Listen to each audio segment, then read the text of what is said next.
अस्सलामुअलैकुम दोस्तों, शाम को हम यहाँ पर घूमने के लिए जाते हैं और घूमना भी सेहत के लिए बहुत ज़रूरी है। इस भागती दौड़ती दुनिया में और मशगूली के वक्त में कुछ वक्त निकाल कर तफरीह भी करनी चाहिए और घूमना टहलना भी चाहिए। देखें ये क्या ही खुशनुमा मंजर दिख रहा है, पानी दिख रहा है और हरियाली दिख रही है। इससे जो है दिलो दिमाग को फरहत और बशाशत मिलती है और दिलो दिमाग ताज़ा हो जाता है। इसलिए कुछ वक्त निकाल कर घूमना टहलना भी चाहिए हम लोगों को। आपको बताएं ये वीडियो कैसी लगी, कमेंट सेक्शन में इसके बारे में ज़रूर लिखें।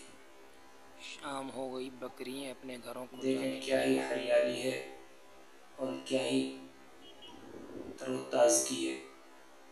कहीं हरियाली है तो कहीं पानी का मंजर है। इससे दिल बहुत खुश